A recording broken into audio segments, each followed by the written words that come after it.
Brother Cadence. Prejudice in the NFL isn't limited to sexual preference. 65% of the active NFL players are black, yet there are no African-American owners, and the number of black coaches in the league is still relatively small. Former NFL cornerback Anthony Pryor says this is because there is deep-seated racism in the league. In his new book, The Slave Side of Sunday, Pryor draws comparisons between the gridiron and the slave plantation. He joins us now from his home in California.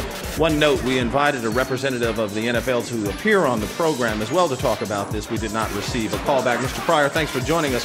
Many people are going to say it's hard to compare slaves to guys who are making millions and millions of dollars annually, but you suggest in spite of all that, players have no say. No, they don't. They have no say, absolutely.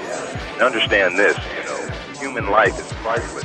But as an athlete or a slave, you can put a price tag on their value. But when their value is diminished, they're thrown away just like the slave is thrown away on the plantation. You either lynch them, you cut them, you humiliate them, and you destroy their image. What do you say to those who say it's the players' fault, that you should stand up and demand? You certainly have a choice, perhaps more so than ever before, because of the riches that are afforded. They got to understand this too, There's athletic slavery going on in the black community today. It's a fundamentally imposed characteristic that says without sports as a rite of passage, you will amount to nothing, and players are becoming undeveloped, when they don't get a chance to make it into the NFL. When that doesn't happen, players are, having criminal records. You have a Maurice Claret, great athlete on the field, but then off the field, you're, Sunday afternoon, Sunday morning, 2 o'clock in the morning, you're having a gun to somebody's head. That's an undeveloped man. What of those who suggest that athletes are just too afraid to lose money rather than stand up? We saw Warren Sapp, a superstar, able to say that he likened it to a plantation, but many believe if you saw a collective voice, it would do better. Absolutely. With the assembly of black players, we can transcend the game. From 1934 to 1945, blacks were banned from the industry, and then from 1946 they have taken it to $1 billion plus market, yet we have no voice within the industry. NFL owners are guaranteed profits annually, yet we have no guaranteed contracts. We're the record breakers and the trendsetters, yet we have no owner in the industry, and that's something that needs to be addressed. All right, certainly that debate goes on and on. The book is called The Slave Side of Sunday. The author, former NFL cornerback Aaron Pryor. Mr. Pryor, thanks for joining us. Appreciate it. Thank you.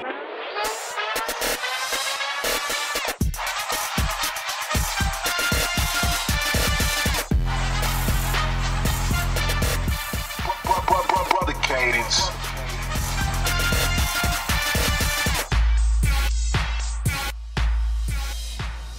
Yeah, I know it's a very tough one when you talk about slavery, because slavery is not limited to bondage, and that's why I talk about athletic slavery.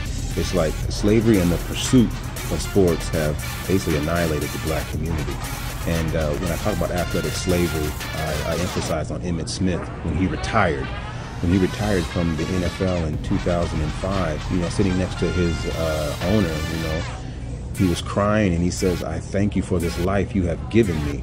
And I just thought that was just like devastating on the minds of young athletes coming up in the world.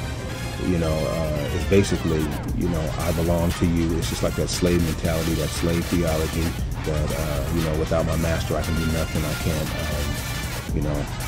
I can't attain anything in life without his approval.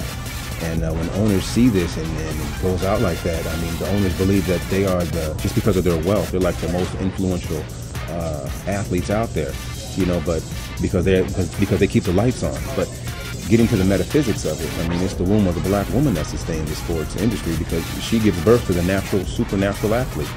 And so with this type of mentality, now you have announcers saying, sports saves a little black boy in a ghetto.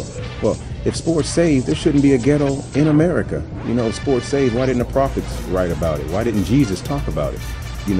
Sports can't save you from anything. It only destroys your body and kills you in the end. There are players that retired 20, 10, 15 years ago and haven't recovered yet. You see them every year blowing their heads off or committing suicide, committing crime, going broke, getting divorced.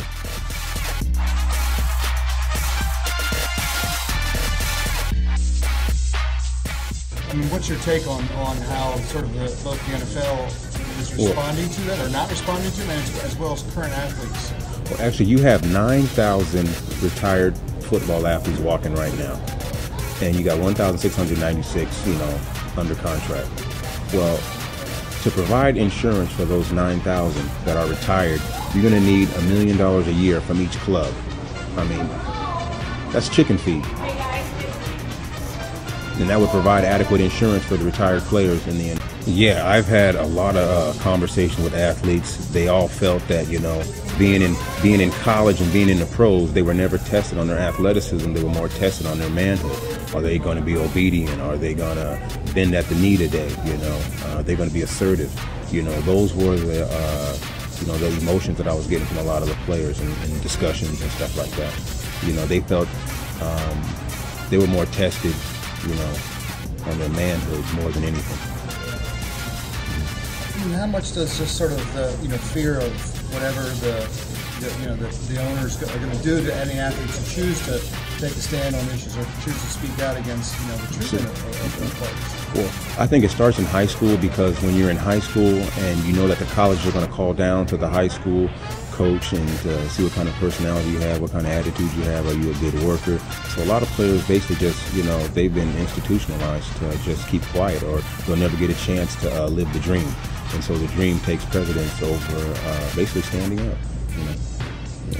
You mentioned, you talked about sort of the ratio of African American athletes who actually make it into the NFL in particular, and the ratio of that to African Americans who are in the prison system in the United States. Yeah. Could you elaborate a little bit more about why you sort of talk about those links and the relationship between sort of the incarceration, physical incarceration people, and then what they do? Absolutely.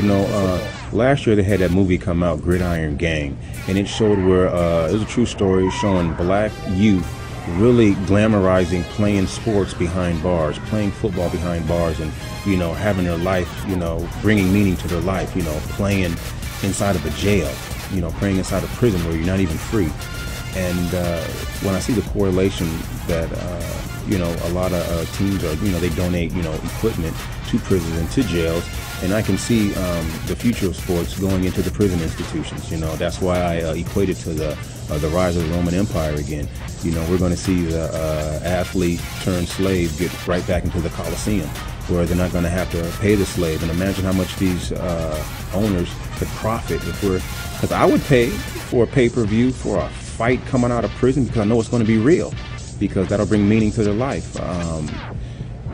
With the high incarceration of blacks being in jail today, it justifies it. Hey, we got Lawrence Phillips in prison, great running back. We got Maurice Clarett. Hey, these guys can play 6-7 years in prison, and they can have trading cards out here. They could be glorified on the streets, because prison life is being glorified in the black community. So why not bring sports to it? You glamorize it even more. I can see that. I see the future in that. That is going to happen. I think a lot of the black players today are just a bunch of dancing niggas out there. Modern day Stephen Fetchard shows going on in sports. These tattoos, all this jewelry, it's hip hop. It's vital that the black athlete in sports, since he is glorified, he got to represent what is valuable and what's good in black America if we plan to take a stand. And for example, reparations. Imagine if every black athlete made a call for reparations. We don't need the black athlete's money. We need for you to be a man today. We need for you to, be a representation of what's good in black America, because right now, the ghetto is expanding. The prison system is swelling out of control. And this is going to justify bringing sports into the prison institutions on a level bigger than it was in Rome. How much influence do you really think athletes could have, what kind of form they have, if they would take any kind of public stance on whatever issue? Yeah, the assembly of athletes would be an enormous uplift for what's going on in the black communities today. Just to feel good again. It's just like when I think of Sam Cooke, when his music came out, it made black people feel good about themselves. And today, black people, we do not feel good about ourselves. When I think of LeBron James being a role model, come on. You got 50 Cent, he gets shot 9 times, sells 10 million albums. LeBron James, fresh out of high school, gets a $90 million contract from Nike. They parade these images around the black communities. What does that do to education? It makes you spit on it. Well, you know what? When I took the stand is when I started journaling how coaches would just be challenging players all the time. And so I would just journal throughout my career. And then when I got to Canada, one of the coaches said, you know, after practice, he goes, you know what, guys, I'm going to give you the day off. But remember one thing, your body belongs to me. And then I took all of my notes and all my journals, and I began to put my book together. I would say, you know, develop your mind, get a lot of knowledge. I mean, the more you know, the easier your life will be. A lot of times when you give your life over to athletics, you put your dreams in somebody else's hands to put in motion. I think if you're going to engage yourself in sports, whether it's football, basketball, baseball, you know, go and, you know, pursue it in a way where you're going to get all you can out of it. It's not going to get all it can out of you. Hey, I tell parents all the time, if your child can run, jump, or throw and is getting offered a scholarship for $100,000 to go to school for free, I think, hey, that's all good. Go for it. But when you are just banking on this, when you have that lottery mentality of, you know, this is my ticket, you know, sports is going to be it, and you eliminate all other means to escape your, you know, your condition, you're sadly mistaken, because when you do stuff like that, I mean, you'll fall for anything because you're not standing for nothing. Everything is just about athletics, and then when the walls of athletics come crumbling down, so does your life. You know, within my 11-year career, I've been around athletes that felt they had no other choice but sports. And when the walls of sports came crumbling down, so did they.